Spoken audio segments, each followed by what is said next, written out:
अस्सलाम वालेकुम नाज़रीन। सऊदी शाही खानदान पर कयामत टूट पड़ी। सऊदी शाही खानदान के नौजवान शहजादे मोहम्मद अल कासिम को सरेआम बेरहमी से कत्ल कर दिया गया। ऐनी शाहिदीन के मुताबिक कातिल ने बार बार चाकू के वार करके उनकी जिंदगी चंद लम्हों में खत्म कर दी। ये वही मोहम्मद अल कासिम थे जो हाफिज़े कुरान थे, हाजियों की खिदमत करते थे और अपने किरदार और नेकी के बायस सबके दिलों में जगह रखते थे। मगर सवाल यह है कि आखिर एक नेक, तालीम याफ्ता और खिदमत गुजार शहजादा यूरोप की गलियों में निशाना क्यों बनाया गया? तो दोस्तों, शहजादा मोहम्मद अल कासिम सिर्फ एक शाही घराने का फर्द नहीं था, बल्कि ऐसी शख्सियत था जिसे जानने वाले हमेशा इज्जत और मोहब्बत से याद करते हैं। वो एक हाफिज़े कुरान था, एक ऐसा नौजवान जो दौलत और शाहाना जिंदगी के बावजूद दीन से जुड़ा हुआ था। हज के मौके पर वो खुद अपनी हुकूमत से दरखास्त करता कि इसे हाजियों की खिदमत पर तैनात किया जाए। खास वर्दी पहनकर हाथ में पानी के बर्तन लिए खाना काबा के सहन में वो हाजियों को पानी पेश करता और मुस्कुराता हुआ हर एक का इस्तकबाल करता। मोहम्मद अल कासिम का किरदार उसके शाही रुतबे से कहीं बुलंद था।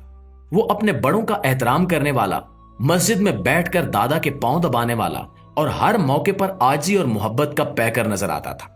यही वजह है कि जब इसकी मुस्कुराती तस्वीरें और खिदमत के मनाजिर सोशल मीडिया पर वायरल हुए तो दुनिया भर के लोग इसकी नेकी और किरदार से मुतासिर हुए। लेकिन अफसोस, एक ऐसा शख्स जो दूसरों के लिए खैर का जरिया था, आज खुद जुल्म का निशाना बन गया। नाज़रीन, मोहम्मद अल कासिम की जिंदगी का मकसद सिर्फ आसाइशों में जीना नहीं था, बल्कि वो अपने वतन और कौम के लिए कुछ करने का जज्बा रखता था। इसी ख्वाब को हकीकत में बदलने के लिए उसने आला तालीम का रास्ता इख्तियार किया। वो लंदन इसलिए गया था ताकि एक मारूफ और आलमी मयार की यूनिवर्सिटी में दाखिला लेकर बैनुल अक़वामी ताल्लुकात और जदीद उलूम में महारत हासिल करे। इसका मकसद वाज़ेह था, डिग्री मुकम्मल करने के बाद सऊदी अरब वापस जाना और अपने इल्म को मुल्की तरक्की और नौजवानों की रहनुमाई में इस्तेमाल करना। लेकिन जब वो एक तालीमी सेमिनार में शरीक होकर दोस्तों के साथ वापस आ रहा था, इसकी जिंदगी का सबसे भयानक लम्हा आ गया। शहर की एक निस्बतन सुनसान और पुरानी गली से गुजरते हुए अचानक एक नकाबपोश शख्स उसके करीब आया। ऐनी शाहिदीन के मुताबिक पहले दोनों के दरमियान चंद जुमलों का तबादला हुआ, लेकिन फिर अचानक उस शख्स ने चाकू निकाला और इंतहाई करीब से हमला कर दिया। पहला वार सीधा उसके सीने पर किया गया, फिर लगातार कई वार गर्दन और सीने पर किए गए, और यह सब इतनी तेजी से हुआ कि आसपास मौजूद लोग समझ ही न सके कि क्या हो रहा है। मोहम्मद अल कासिम जमीन पर गिर चुका था, इसके सफेद कपड़े खून में सुर्ख हो गए थे। हमला आवर मौके से फरार हो गया और जब तक एम्बुलेंस पहुंची, शहजादा जिंदगी की आखिरी सांस ले चुका था। प्यारे दोस्तों, इसके बाद सवालात उठने लगे कि क्या यह कोई आम वारदात थी या मंसूबा बंद कत्ल। कुछ लोग इसे लूटमार करार देते हैं, लेकिन ज्यादातर का मानना है कि यह मजहबी तासुब या जाती दुश्मनी का नतीजा था। करीबी दोस्तों ने बताया कि इसे हालिया दिनों में धमकियां मिल रही थीं और यूरोप में बढ़ती हुई इस्लामोफोबिया इस वाक़े के पीछे एक बड़ा अंसर हो सकती है। दोस्तों, जैसे ही मोहम्मद अल कासिम के कत्ल की खबर यूरोप से सऊदी अरब पहुंची, रियाज की फिजाओं में गम और सदमे का साया छा गया। यह सिर्फ एक शख्स की मौत नहीं थी, बल्कि शाही खानदान के एक ऐसे नौजवान की जान ली गई जिस पर पूरे मुल्क को फख्र था। सऊदी मीडिया ने इस वाक़े को ब्रेकिंग न्यूज के तौर पर नशर किया। अखबारात की शह सुर्खियों में यही सानिया छाया रहा और अवामी सतह पर गम और गुस्सा एक तूफान की शक्ल इख्तियार कर गया। रियाज की हुकूमत ने फौरी रद्द अमल देते हुए यूरोपीय हुक्काम से मुतालबा किया कि इस कत्ल की शफाफ, गैर जानिबदार और तेज रफ्तार तहकीकात की जाए। सऊदी वजारत खारजा ने बाज़ाब्ता एहतजाज रिकॉर्ड करवाया और वाज़े पैगाम दिया कि मोहम्मद अल कासिम का कत्ल सिर्फ एक मुजरिमाना वारदात नहीं है, बल्कि इसके पीछे मुहरकात और मनसूबा बंदी को भी सामने लाया जाए। सऊदी हुक्काम ने इस बात पर जोर दिया कि वो कातिल को कैफरे किरदार तक पहुंचाए बगैर चैन से नहीं बैठेंगे। दोस्तों, ये सानिया सिर्फ एक खानदान या एक शख्स तक महदूद नहीं रहा, इसने दोनों मुल्कों के सिफारती ताल्लुकात में तनाव पैदा कर दिया है। सऊदी अरब और यूरोप के ताल्लुकात हमेशा से तिजारती, तालीमी और मुआशी ताउन पर मबनी रहे हैं, खास तौर पर आला तालीम के शोबे में।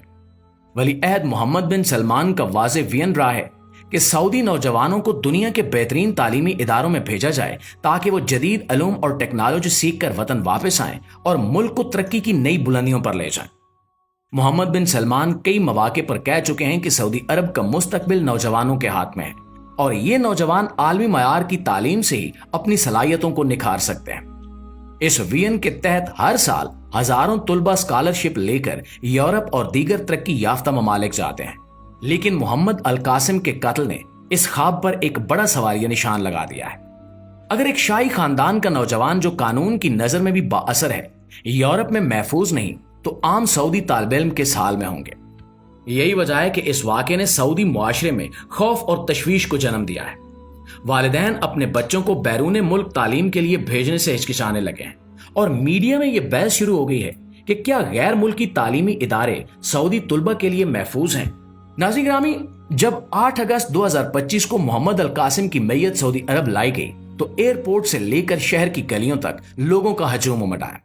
हर कोई अपने शहजादे, अपने हाफिज़े कुरान और अपने महबूब नौजवान का आखिरी दीदार करने के लिए बेताब था। हवाई अड्डे पर जैसे ही ताबूत को तैयारे से उतारा गया, फिजा अल्लाह अकबर और इन्ना लिल्लाहि व इन्ना इलैहि राजिऊन की सदाओं से गूंज उठी। सफेद कफन में लिपटा ताबूत और उस पर लिपटा हुआ सऊदी परचम उम्मत का दुख बयान कर रहा था। मैयत को जब खाना काबा के साए तले मस्जिदुल हराम में लाया गया तो लाखों हुज्जाज और मकामी लोग सफ बसफ खड़े हो गए। एहराम में मलबूस बुजुर्ग, नौजवान और बच्चे सभी की आंखों से आंसू बह रहे थे। कुछ लोग दुआ के लिए हाथ उठाते और खाना काबा की तरफ देखकर सिसकियां भरने लगते। हर दिल में एक ही सवाल था कि ये नौजवान जो हाजियों को पानी पिलाता था, बड़ों का अदब करता था और इल्म की रोशनी बांटता था, वो आज इस कफन में क्यों है। नमाज जनाजा के वक्त इमाम की आवाज फिजा में गूंजी, अल्लाह अकबर की तकबीरें बुलंद हुई और मस्जिदुल हराम के सहन में एक अजीब सा सकूत छा गया। दुआ के बाद लोग ताबूत के करीब आने लगे। कोई आखिरी बार देखने की कोशिश कर रहा था, कोई खामोशी से कुरान की आयत पढ़ रहा था। यह मंजर सिर्फ मक्का में मौजूद लोगों के लिए नहीं बल्कि दुनिया भर के मुसलमानों के लिए एक सदमा था। लाखों अफराद लाइव नशरियात के जरिए यह लम्हा देख रहे थे और हर आंख अश्कबार थी। यह सवाल हर जुबान पर था कि अगर यूरोप, जो अपने आप को अमन, इंसाफ और इंसानी हकूक का अलमबरदार कहता है, वहां एक हाफिज़े कुरान, एक खिदमत गुजार नौजवान और शाही खानदान का फर्द भी महफूज नहीं है, तो आम मुसलमान नौजवानों का क्या हाल होगा। यह जनाजा सिर्फ एक नौजवान को दफनाने का लम्हा नहीं था, बल्कि एक ऐलान था कि नफरत और तासुब के खिलाफ आवाज उठाना जरूरी है। मोहम्मद अल कासिम की मौत एक पैगाम छोड़ गई कि जब तक दुनिया से मजहबी तासुब और नाइंसाफी का खात्मा नहीं होता, तब तक ऐसे ताबूत आते रहेंगे और ऐसे जनाजे उठते रहेंगे। प्यारे साथियों, अगर आप समझते हैं कि मोहम्मद अल कासिम के साथ होने वाला यह जुल्म पूरी दुनिया के सामने आना चाहिए, तो इस वीडियो को ज्यादा से ज्यादा शेयर करें ताकि हर शख्स सच जान सके। अपनी राय कमेंट्स में जरूर लिखें कि क्या आपको लगता है कि यह सिर्फ एक हादसा था या एक मंसूबा बंद कत्ल। और अगर आप चाहते हैं कि हम आप तक ऐसी सच्ची और हकायक पर मबनी वीडियोस पहुंचाते रहें, तो चैनल को सब्सक्राइब करें और बेल आइकन को दबाकर हमारे साथ जुड़ जाएं। याद रखें कि जब सच फैलता है तो झूठ खुद ब खुद मिट जाता है।